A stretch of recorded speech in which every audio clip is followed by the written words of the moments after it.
Olá pessoal, tudo bem?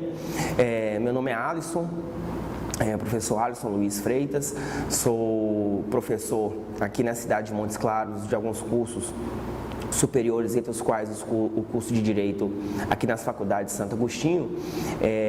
Com formação, quase toda a minha formação ela é da área da História. Praticamente toda a minha formação em termos acadêmicos ela vem da área da História.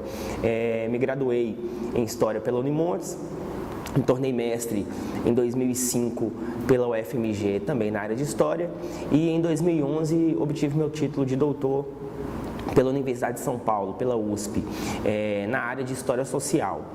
Desde a minha graduação, os trabalhos de pesquisa que eu desenvolvi durante um bom tempo, a questão da criminalidade, a questão da violência sempre foi um elemento decisivo no meu debate, sempre foi um elemento muito importante nas discussões estabelecidas por mim. Nesse sentido, o tema crime, o tema violência, foi um interesse muito forte dentro dos meus trabalhos de pesquisa.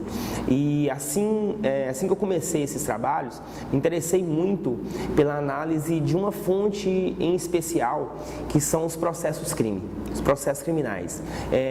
Uma fonte que poderia ser abordada aqui em vários níveis, e eu poderia discutir ela com algumas das suas principais características para todos nós, mas vou, pelo menos por hora, poupar-nos de uma discussão mais profunda sobre a fonte, efetivamente, sobre o próprio processo criminal, tendo em vista que não é o interesse do nosso debate.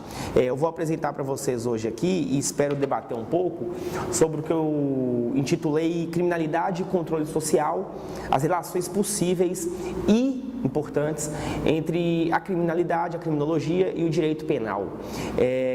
Eu tenho desenvolvido muito com os alunos em sala de aula. Atualmente tem a cadeira, uma das cadeiras que eu ocupo na Santo Agostinho, de criminologia, da disciplina de criminologia.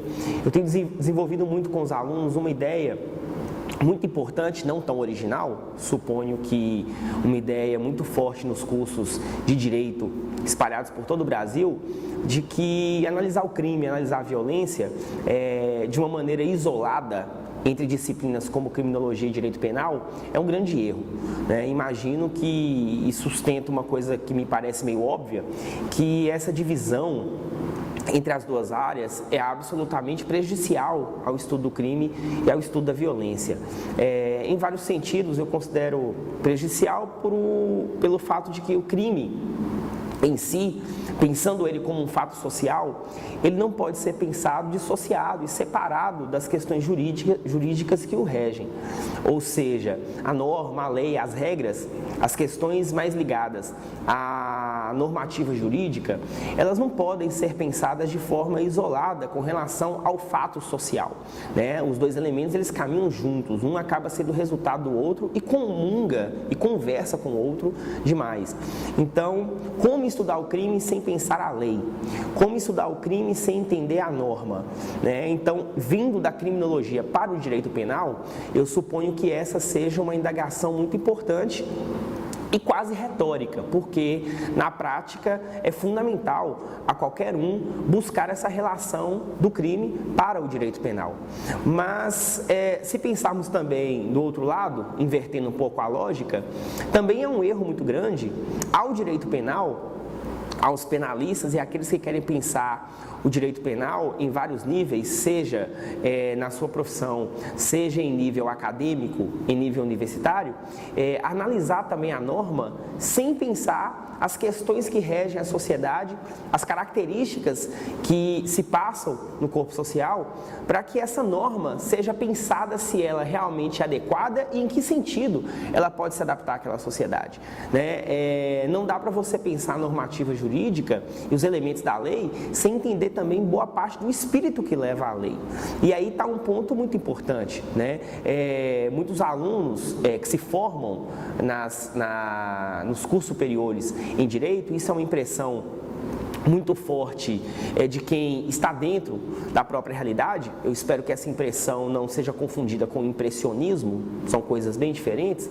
Diferentemente do impressionismo, a minha impressão ela é muito clara. Muitas vezes o aluno ele tem uma formação jurídica muito adequada, muitas vezes ele tem uma formação normativa muito interessante, estuda leis, carrega toda a sua formação e seus valores em cima de uma discussão institucional e legal muito forte, mas muitas vezes não compreende realidades sociais muito importantes para que aquela área seja realmente efetivada, para que aquela área seja pensada, né? Falar de crime numa São Paulo em 2016 não é a mesma coisa que falar de crime em cidades do interior de Minas Gerais, no norte de Minas Gerais, como nós estamos aqui, também em 2016. Nós estamos na mesma temporalidade, mas não estamos na mesma condição social, histórica, política e econômica, né? Não são questões que podem ser levadas como se a normativa e a imposição e a discussão legal, ela fosse pensada da mesma forma.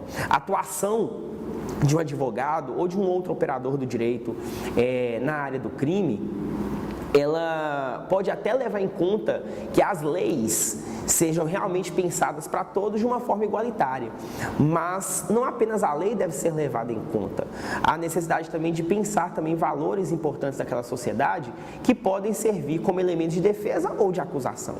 Então, sem também me aprofundar muito nesse aspecto, eu acho que um dos pontos decisivos para a gente pensar que essa lógica do que eu estou propondo da criminalidade, do controle social, a partir da relação da criminologia e do direito penal, é conseguir compreender como que as duas áreas se relacionam, como que as duas áreas podem conversar entre si. E é a partir daqui que eu vou começar a dar movimento às nossas discussões. Bem, pensemos nos estudos sobre crime, né? Vários nomes muito importantes na análise sobre a criminologia, um discurso conceitual da criminologia, são concordes em dizer que estudar hoje o crime enquanto fenômeno compreende a gente pensar alguns aspectos decisivos. Eu não vou nem tornar tão complexos, mas vou levantar 4 aqui que a gente poderia enumerar como aspectos importantes no estudo sobre o crime, sobre a criminologia, sobre a criminalidade. Completa-se uma espécie de quadrante aqui entre o estudo do próprio crime em si, ou seja, visualizar as características do próprio crime em uma sociedade, como que ele se opera, quais são esses tipos de crime, qual a frequência com que eles acontecem, etc. Além do crime, o estudo do criminoso, né? O estudo do criminoso interessa por variados motivos, né? Quem pratica o crime, o pratica não apenas porque se interessa em praticar o crime, é uma visão muito superficial do processo, né? Talvez a gente poderia falar sobre esse livre-arbítrio, desse interesse lá na escola clássica, se a gente for citar o Beccaria aqui, e toda a discussão do século XVIII para o século XIX. Vamos combinar que em pleno século XXI pensar o crime dessa maneira não me parece muito adequado, né? E às vezes é um discurso muito político, né? O criminoso praticou o crime porque quis, vamos prendê-lo. É uma lógica muito estranha dentro de um debate que merece uma profundidade maior. Então o criminoso em si interessa muito por variados motivos, também não pelo motivo da sua própria origem racial e física, como também uma escola muito conhecida o fez e discutiu a partir do princípio da delinquência nata, e nomes como Lombroso não me deixam mentir aqui. Uma escola que pensou durante muito tempo essa ideia de entender esse tipo desse criminoso para a partir daí tentar talvez evitar o crime, né? Uma esperança ou uma expectativa quase inocente, mas também uma escola empírica muito importante e que deve ser respeitada. Mas eu me refiro ao criminoso com todas as questões que o compõem, né? O seu modo de vida, suas condições sociais, econômicas, o tipo de arma que ele utiliza para o crime. Nós vamos ver aqui estatísticas daqui a pouco que vão nos ajudar a compreender esse aspecto. Então a figura do criminoso é fundamental nesse sentido. O terceiro seria a vítima, lógico. Porque a própria característica que envolve o tipo de vítima mais comum em determinados crimes nos ajuda a pensar por que aquele crime acontece. E também não vamos aqui para uma discussão superficial de culpabilizar a vítima. Outra discussão não apenas inocente, como infantil e ingênua. Não cabe muito ficar com esse tipo de discurso em pleno século XXI, embora alguns grupos ou pessoas, por interesses muito variados, ainda o façam. Mas eu me refiro ao fato de que a característica comportamental, social, política das próprias vítimas, também permitem pensar a maneira como o Estado lida com essas pessoas, né? E as vitimizam, e muitas vezes a criminalizam, né? Há um discurso amplo, que não é tema dessa palestra, sobre a lógica da criminalização da pobreza, que caberia demais aqui um discurso muito forte. E eu vou voltar a citar sobre essa questão quando a gente estiver trabalhando alguns números aqui. E por fim, o controle social, né, que impõe também características dessa repressão, dessa tentativa de controlar o crime e pensar as suas implicações, e bem como a normativa, a questão jurídica, a questão legal. Se você juntar então aí o estudo do crime, do criminoso, da vítima e do controle social, nós temos aqui um cenário não completo, mas muito bom para se perceber criminalidade, para se perceber violência, né? Quisera-se, de boa parte das nossas sociedades ou políticas públicas, de tantos municípios que nós vemos, tivessem condições de ter números, dados, estatísticas, elementos para poder trabalhar a partir desses 4 princípios, né? A discussão sobre o crime estaria em um nível muito mais elevado, ao invés da gente muitas vezes levar para a imprensa, colocar no noticiário de maneira tão banal, ficar refém de programas sensacionalistas, né? Muitos dos quais nós vemos o tempo inteiro na TV, que não aprofundam o tema, né? Insistindo sempre no clichê do criminoso, vagabundo, que tem que ser preso. É uma ótica que inclusive é representada politicamente por grupos, embora minoritários, perigosos no Brasil, né? Senadores, deputados, políticos espalhados por aí, e que deve ser realmente olhado com muito cuidado. Bem, mas também isso é uma outra discussão. Nesse sentido, esses 4 aspectos já nos levam a um exercício pleno de uma coisa.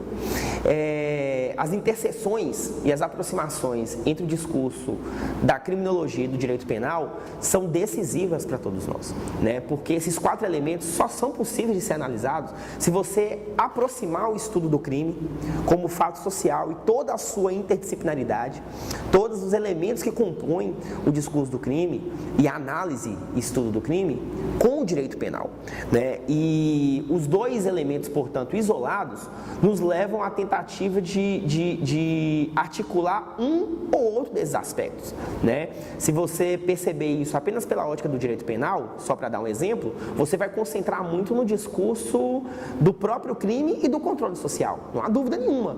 Ao direito penal deve se aprofundar muito sobre o crime, sobretudo para entender tudo que ele tem como implicação, dentro dos seus agravantes, atenuantes, etc. É por isso que os estudantes estudam muito e analisam muito profundamente cada uma das leis, artigos, parágrafos e tudo quanto é nome que você puder colocar para o que rege uma lei e uma normativa penal. Faz todo sentido.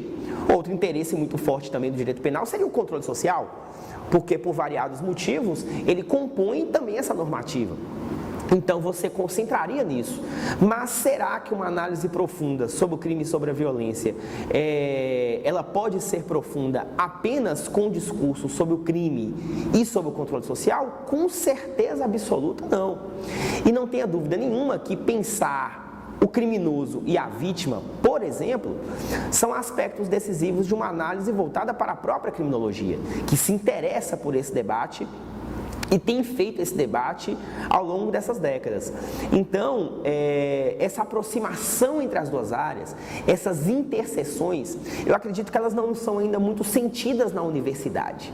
Elas não são ainda muito sentidas nas escolas de direito, espalhadas pelo país, sob pena, eu vou repetir, sob pena de eu não parecer aqui impressionista e querer julgar cursos superiores ou uma lógica, às vezes, muito distante. Mas, como eu citei agora há pouco, embora eu leciono aqui, no norte de Minas Gerais, eu me doutorei numa das capitais, numa das grandes cidades desse país. E tive a oportunidade também de debater sobre o tema com algumas dessas realidades. E não me parecia algo tão diferente assim. Tão diferente, porque a impressão que dava é que o elemento acessório no debate sobre o crime parecia a todos que pensavam o direito penal como um elemento acessório, como se esses elementos que você buscasse sobre a criminologia, eles representassem algo, uma espécie de alegoria, uma decoração no discurso sobre a pena, no discurso sobre o direito penal. E isso né, é extremamente prejudicial à discussão, é extremamente prejudicial à análise. Portanto, para a gente finalizar uma primeira parte dessa discussão, eu gostaria de nos colocar algumas perguntas importantes sobre o crime, sobre a violência, sobre o direito penal, que podem ser respondidas a partir da prática e da pesquisa efetiva sobre o tema. Perguntas retóricas no seguinte sentido: até que ponto e baseado em que interessa a determinados grupos criarem ou pelo menos reforçarem estereótipos sobre o crime? Essa pergunta é baseada em que sentido? No fato de que nós temos impressões não apenas de linguagem popular ou de senso comum sobre quem pratica crime e quem está inserido nesse universo da violência. Nós não temos impressões apenas de boteco ou pessoas do dia a dia que fazem essas impressões e análises. Nós estamos falando também de questões que se encontram no debate na própria universidade, né? Há um debate e uma discussão ainda sobre a cor de quem pratica o crime, a origem social de quem pratica o crime, os elementos socioeconômicos e culturais de quem o pratica. A pergunta é: a quem interessa essa discussão? Emenda-se nisso numa segunda pergunta: qual o papel da própria mídia nesse processo? Quando a mídia ela reforça alguns desses estereótipos e essas características, ela está debatendo seriamente ou está contribuindo com um discurso de criminalização da própria pobreza? Vamos dar um exemplo: quando se debate um tema tão profundo quanto a discussão sobre a liberalização, legalização ou não das drogas, nós estamos falando de uma discussão apenas sobre a própria legalização ou também estamos falando de uma criminalização de quem faz o seu uso? Você não acaba criando um próprio estereótipo de quem utiliza da droga? Nem é nosso tema aqui, mas quando você não aprofunda o debate, você acaba transformando o usuário em criminoso, porque isso acaba sendo uma característica, um conceito não apenas do senso comum. Eu sei que minha mãe, a sua e outras pessoas mais velhas têm suas impressões bem tradicionais e conservadoras sobre o consumo de drogas, não há dúvida nenhuma, mas quando esse debate é feito por estudantes universitários que estão dentro da universidade no meio de um curso, não apenas de direito, mas de vários cursos superiores, e eu presencio isso por lecionar em boa parte deles e sei como isso funciona. Então, quando você não dá a devida seriedade a essa interseção e essa discussão entre o crime e o direito penal, você acaba incorrendo no erro e, no caso, para uma vida universitária, um debate universitário, um pecado absurdo de banalizar o próprio discurso. Então, ficar 5 anos num curso superior, né, um curso, inclusive, tão nobre e uma arte tão interessante quanto o direito porque não é apenas um curso superior, é uma arte, acaba não sendo produtivo, porque não melhorou você enquanto pessoa em absolutamente nada. Manteve o seu discurso da mesma forma, né? É um discurso muito simplório. Eu tenho muito problema com esses discursos de determinados grupos políticos no país que não saem do lugar, né? Eu não vou ficar nem citando famílias aqui, mas é muito óbvio o que eu estou falando, de pessoas que acabam fazendo discursos muito superficiais, tentando atingir o coração e a mente de pessoas que são facilmente atingidas por esse discurso, né? E ele acaba criminalizando e criando um conceito sobre pessoas que inclusive estão ouvindo ela, né? Muitas vezes você acaba se enquadrando naquilo. Morar em um determinado bairro por uma determinada característica já o torna criminoso. Ter um determinado tipo de comportamento e andar com um determinado tipo de roupa já te torna um potencial criminoso. Ter determinada origem racial ou social também já te torna. Por quê? Essas características contribuem com quem? Né? Então, eu acho que uma análise de um exemplo, a partir não apenas de dados, mas de aprofundamento sobre um documento e uma fonte, como é o que eu vou oferecer agora com relação aos processos crimes que eu estudei durante um bom tempo, aprofundando inclusive com a análise de uma fonte e de uma região, nos permite pelo menos não apenas inverter essas perguntas, mas pelo menos dar a elas não apenas um caráter retórico. A pergunta retórica, ela nos leva a uma resposta óbvia, por isso que ela é retórica.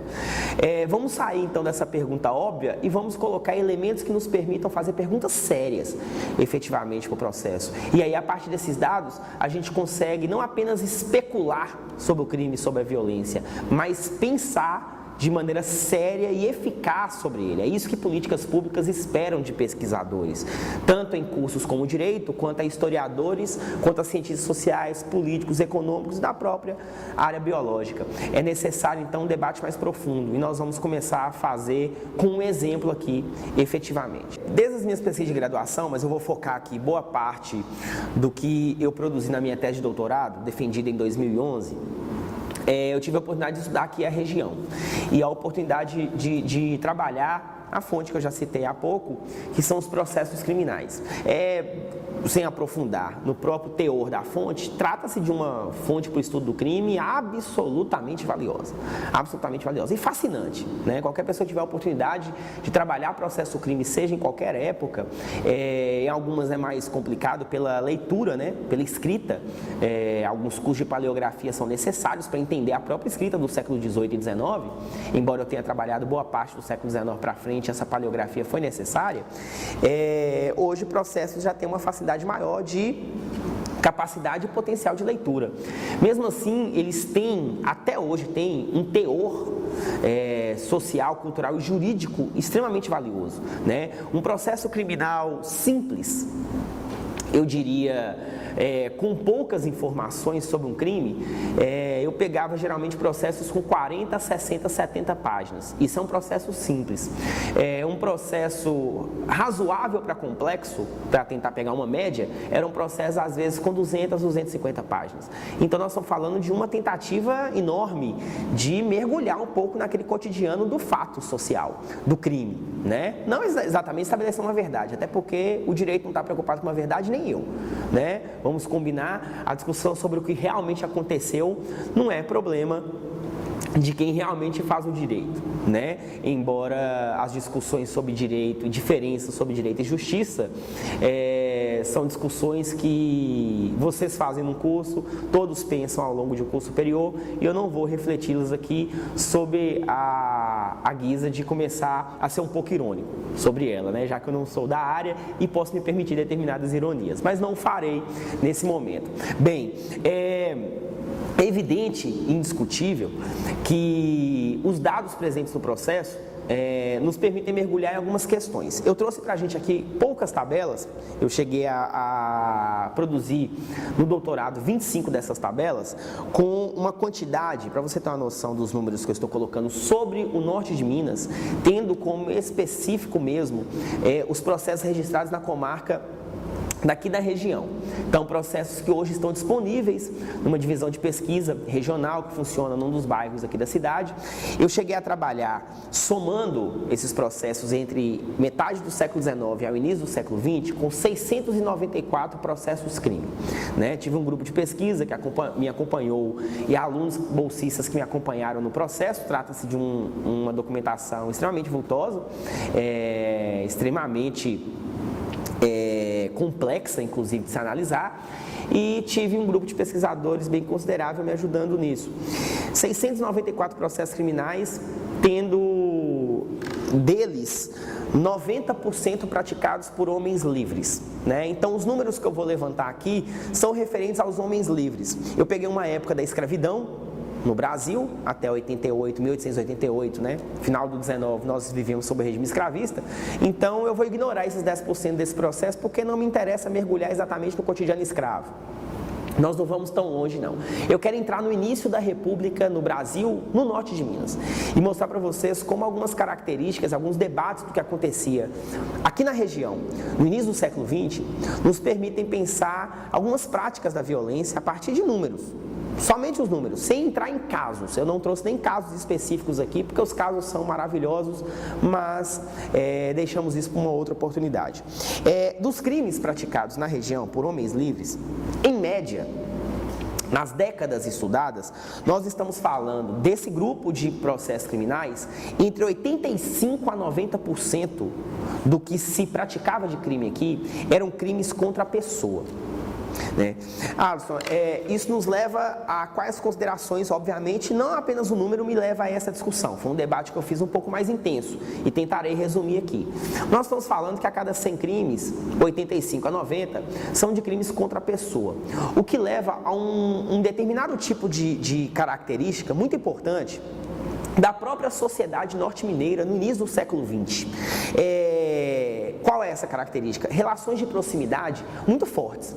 Tratava-se de um cotidiano, que eu não poderia dizer até que ponto hoje ele se sustenta, isso que eu vou falar, mas tratava-se de um cotidiano muito simples, de relações sociais muito próximas. Era uma cidade ainda muito pequena. Hoje nós estamos falando de uma cidade como Montes Claros, próxima dos seus 400 mil habitantes, de médio porte, e uma cidade hoje com um movimento muito grande. Na época, nem tanto. Então ainda era uma cidade que cultivava muito dessas relações de proximidade. Você poderia dizer para mim, numa análise superficial, e é a que nós estamos tentando evitar aqui, que essas relações de proximidade levam a solidariedades. Logo, as relações de solidariedade nos levam a afetos. Logo, as relações de maior solidariedade e afeto levam a uma proximidade entre as pessoas. E isso diminuiria o crime. É lógico que não. É exatamente o contrário. A partir dessas próprias relações incentivadas de maior solidariedade, maior afeto e proximidade, é que o crime acontecia. Boa parte dos processos criminais se davam sobre fatos e relações no cotidiano de trabalho, por exemplo. Era muito comum relações de trabalho, de repente, rompiam numa violência. Caras estavam trabalhando juntos e, de repente, por uma situação específica, o crime acontecia exatamente ali. Pode ser provado com outro dado que eu vou dar daqui a pouco. As relações de lazer extremamente comuns, e romper em relações de lazer. As chamadas bebidas espirituosas, que até hoje para nós não são apenas espirituosas, são parte do nosso cotidiano, era um estímulo fortíssimo e um elemento fortíssimo aos advogados da região para conseguir várias absolvições, várias estatísticas que eu também mostrarei aqui para vocês.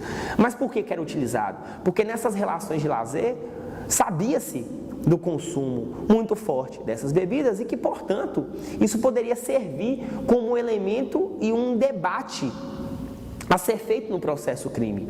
Então, perceba que os crimes contra a pessoa, esse número muito forte, sem aprofundar em tantas questões, lesão corporal, tentativa de homicídio, estou me referindo a esse tipo de crime especificamente entre o final do 19 e início do século 20 na região, nos leva a uma característica muito forte da prática da violência, a proximidade entre as pessoas.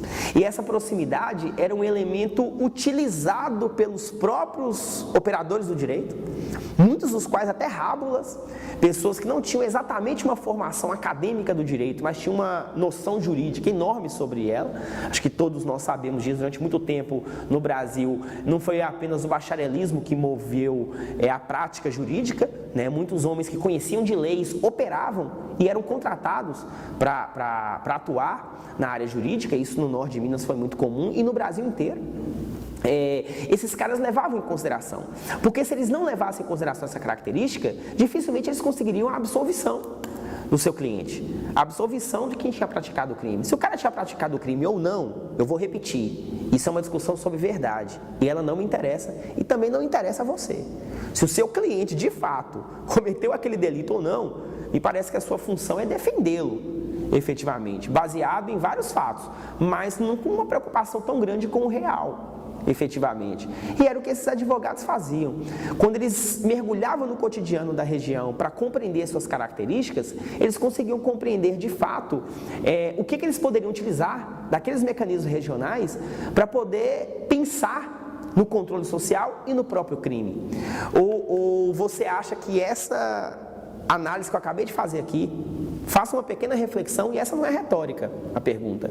Essa análise que eu acabei de fazer aqui, dessa certa relação de solidariedade e proximidade, se sustentaria para um operador de direito, um advogado hoje, um promotor, usar na defesa ou na acusação de alguém que pratica o crime numa cidade de 10 milhões de habitantes? Isso é uma característica de uma cidade como São Paulo, ou Rio de Janeiro, ou Belo Horizonte em pleno século XXI? É lógico que não. Eu não vou nem aprofundar nos debates sobre pós-modernidade aqui e sobre essas relações fluidas entre as pessoas. Não vou nem me tornar baumaniano numa discussão para pessoas de uma área e de um tema que não precisa fazê-lo. Mas vamos combinar que se você desmaiar hoje no centro de São Paulo, é capaz de você ficar 3 dias lá até uma pessoa te buscar. né, até a pessoa te recolher. Ou seja, essas relações de solidariedade, elas estão cada vez menores. Então, provavelmente, o motivador hoje para um crime numa cidade como São Paulo, provavelmente não, né? É óbvio e com certeza o motivador para um crime numa cidade hoje como São Paulo, numa capital como Rio de Janeiro, vai muito além das relações de solidariedade, muito além. E, portanto, o operador do direito, que está em 2016 em São Paulo, não vai conseguir fazer o mesmo tipo de defesa, mesmo tendo a mesma lei na mão, a uma pessoa que pratica um crime numa cidade como Francisco Sá, no norte de Minas Gerais. Praticar um crime e defender uma pessoa ou acusá-la na Rio de Janeiro de Olimpíadas não é a mesma coisa que ir fazer a mesma análise e defesa em Coração de Jesus, no norte de Minas Gerais. Não é a mesma coisa. A lei é a mesma. Aí está a diferença entre quem estuda apenas lei e quem consegue entender o espírito dela. Aí é a grande diferença. E nem todo jurista consegue dar conta disso. Então, reside exatamente aí a diferença entre entender a lei, entender a norma, decorar aquele livro gigante, que vai te ajudar muito a passar na OAB, eu não tenho dúvida nenhuma, faça, né? Com certeza. Mas entender o espírito daquela lei realmente é uma compreensão um pouco mais profunda. Por isso que o debate, sugerido no início da palestra, tem que ser mais profundo. Tem que ser um debate um pouco mais sério. E o nível acadêmico nos pede isso. Eu vou dar um exemplo de um outro dado, de uma outra tabela também retirada desses processos. 694 processos. Desses aí nós vamos tirar 10% dele de processos ligados a escravos. Então nós estamos falando aqui de mais ou menos uns 620 processos de homens livres. As armas utilizadas nos atos de violência, nos crimes. Eu tive a oportunidade de retirar dessa documentação, quais armas que normalmente eram utilizadas. Ora, mais um dado que sustentaria uma defesa minha para um cliente que teria praticado um crime. Quer um exemplo? 37% dessas armas utilizadas eram armas de fogo. Ok. Mais de 60%, portanto, soma-se aqui faca, facão, espada. Imagina, no final do século XIX, o cara carregar uma espada, machado, foice, chicote, corda, veneno. Vamos misturar isso aqui, né? Mas se você pegar aí do que eu iniciei, porrete, cacete, faca, facão, espada, machado, foice, o que eles têm em comum? São instrumentos de trabalho. Ou seja, são armas que, é um termo horroroso, né? Mas vamos combinar, um monte de gente usa, eu vou me apropriar do absurdo. São chamadas armas brancas, né? Essas chamadas armas brancas, que não são as armas de fogo, é uma arma que você pode matar também uma pessoa que chegar na sua casa e tentar te roubar, você está cortando um tomate e vai para cima do cara com uma faca, né? Por que isso aqui te ajuda a explicar um crime e uma violência numa determinada região? Ora, se mais ou menos 60% das armas utilizadas são de armas em relações de trabalho, justifica-se mais uma vez que provavelmente nós não estamos falando de crimes premeditados. Nós estamos falando de pessoas que praticavam e rompiam crime no ato, efetivamente, naquela relação. Ele não foi trabalhar naquele dia na roça disposto a matar João. Não era essa a intenção de Manuel. Ele não queria matar João. Só que ele estava lá e João, por determinados motivos, às vezes até tentando agredir a sua honra, fez uma piada com a mulher de Manuel, e Manuel pegou o porrete e sentou na cabeça dele. Matou João. Nós não estamos falando então de um crime que foi premeditado, de um crime que foi pensado e foi feita toda uma estratégia para que ele acontecesse. Ele irrompeu naquele momento. Eu estou cansado de ouvir, até em pleno século XXI, lembre-se que eu não sou um jurista, ou não sou um operador do direito, sou um historiador. Mas se eu não estiver enlouquecendo aqui, lembre-se que ou se vocês já ouviram isso, eu em pleno século XXI ainda ouço pessoas discutirem sobre crime e a prática da violência pensando no calor da emoção, no calor dos fatos. Eu gosto muito de ouvir colegas do direito que costumam usar o termo que o cara agiu sob forte emoção. Vai saber o que é isso, né? Mas eu não tenho dúvida nenhuma que essa forte emoção tem a ver muito com esse cara, no início do século XX, que sob forte emoção pegou a sua espada e foi para cima do cara que o provocou. Isso me ajuda demais a pensar também a defesa dele. Muito. Quer dados sobre as penas que aí talvez toque um pouco no controle social, e talvez seja a área que mais interessa ao direito penal, né, que comete um erro quando se interessa só por ela, né, as penas aplicadas a essas pessoas. Estamos falando então de mais de 600 processos. Eu vou tentar otimizar os números, otimizar a nossa fala aqui para a gente começar a concluir algumas questões. Desses mais de 600 processos ligados a homens livres, nós temos praticamente a metade com absolvição. Você poderia virar e falar, nem sei se é um número tão gigantesco. O que vai te assustar agora é o seguinte, é que a metade é absolvição, mas a prisão representa cerca de 15%. Tem 35% dos processos aqui que ficaram apenas na pronúncia, tem desses 35 processos que se perderam, muitos dos quais, inclusive, não foram julgados porque passaram do período, né? Ou seja, não foi cumprido toda a normativa jurídica, o processo foi prescrito. Nós estamos falando então de 35% de processos nessa condição, 15% deles com algum tipo de prisão ou algum tipo de pena efetiva e 50% já de absolvição, ou seja, a cada 100 processos, 15 levavam. Eu não vou falar que 15 pessoas realmente tinham praticado o crime. É uma realidade dos fatos que eu não consigo mergulhar. Mas é um número que surpreende. Surpreende por variados motivos. Ou os advogados e os operadores do direito do Norte de Minas eram de uma competência para a defesa dessas pessoas absurda. Eu não duvido da competência deles, mas também não duvido de uma outra questão que não é uma pergunta retórica. Todos esses elementos que eles utilizavam, em certo sentido, para defender os seus clientes, serviam muito à absolvição, serviam muito à defesa, porque nós estamos falando de elementos que atenuam a prática criminal. Se atenuam hoje, em certo sentido, e eu não posso falar até que ponto atenua hoje, imagina no início do século XX, numa sociedade patriarcal, coronelista, baseada em elementos interpessoais, de relações interpessoais fortíssimos, defender um cara de uma boa família, e essas boas famílias em Montes Claros estão espalhadas em nome de rua. Só você passear pelo centro, você vai conhecer 10 dessas boas famílias, fazem até prefeitos por aqui esses bons nomes. Se você passear por elas, você vai conhecer todos eles. Imagina defender um cara desse, no início do século XX, com um bom operador de direito, um bom advogado, mas também com todos esses princípios na sua mão, com todos esses elementos. Significa que o domínio sobre o que acontece na região atuava muito para contribuir nesse processo. A acusação teria muita dificuldade nesse sentido. Então, o cenário instalado é esse. Nós estamos falando de dados e números que inegavelmente contribuiriam com a discussão. E o direito penal não pode fugir deles. Eu nem aprofundei com vocês aqui elementos, um que eu não costumo trabalhar muito, mas eu vou dar o exemplo de um muito interessante. Não foi meu tema de trabalho, né? Isso aqui eu fiz praticamente em um capítulo dos meus 3 capítulos na tese. Foi no 3º capítulo especificamente que eu fiz esse debate. E eu trabalhei de maneira muito superficial a discussão sobre gênero, ou o sexo de quem praticou os crimes, né? Eu vou ser, não superficial aqui, eu vou fazer algumas questões só sobre os números que eu tenho aqui, sobre quem praticou o crime. Números também não são surpreendentes.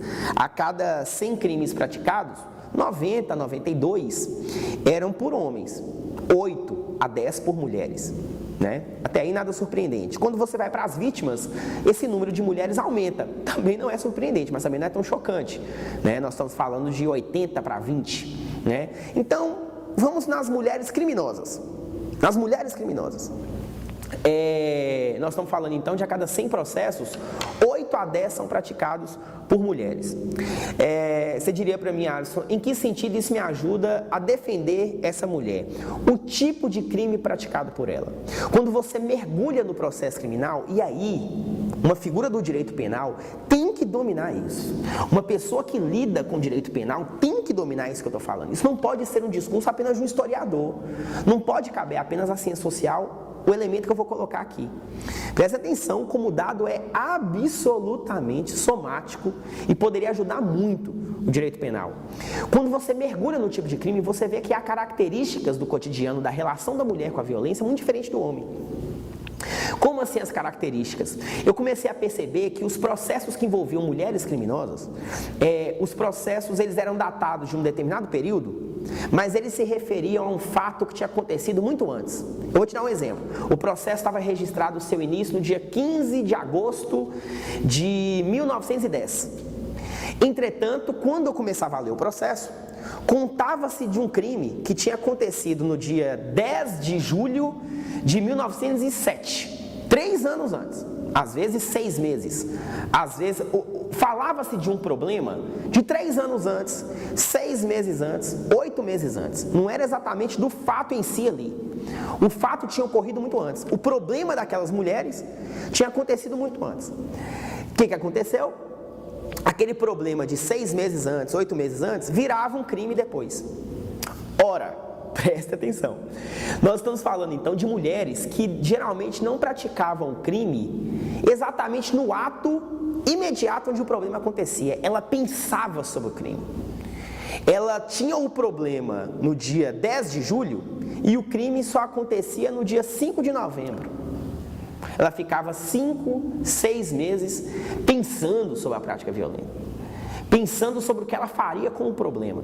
Eu não vou também entrar no mérito aqui, para não parecer machista, coisa que eu não sou, em hipótese alguma, da mulher ela ser muito mais maquiavélica no problema. A gente adora fazer essa piada, né? Mas esse é o tipo de linguagem superficial que eu deixo para Datena, né? Acho que ele que está mais qualificado para fazer esse tipo de análise. Mas para não perder a piada, é lógico que a mulher arquitetava, fazia uma engenharia do crime diferente. Ora, você viraria para mim e falaria assim, então defender a mulher que praticava aquele determinado homicídio não era a mesma coisa que defender o homem? É lógico que não. Se você em 2016 também faz essa defesa imaginando a mesma coisa, mas direitos iguais, em pleno 2016, não são os mesmos elementos. A categoria de gênero também deve ser levada em conta, por que naquela época não? Naquela época, sobretudo. E eu vou piorar a situação aqui agora, com uma reflexão que vai tornar as coisas para você ainda mais questionáveis. Você falaria, Alisson, então, quer dizer que se essa mulher premeditava, arquitetava e fazia toda a engenharia do crime, significa dizer então que ela era mais presa, pois pelo menos 1/3, os homens eram 3 vezes mais, sofriam mais com a punição do que a mulher. Significa dizer que as mulheres, existia do judiciário uma tendência muito maior à absolvição da mulher do que dos homens. Os dados que eu acabei de dar de absolvição, ou de pronúncia e prescrição, muitos deles, a grande maioria, era de mulheres. Muitos de mulheres. Porque a justiça agia sim com uma certa benevolência com a mulher no ambiente jurídico. Agia de fato. Isso é um fato. Mulheres foram presas? Não tenha dúvida nenhuma.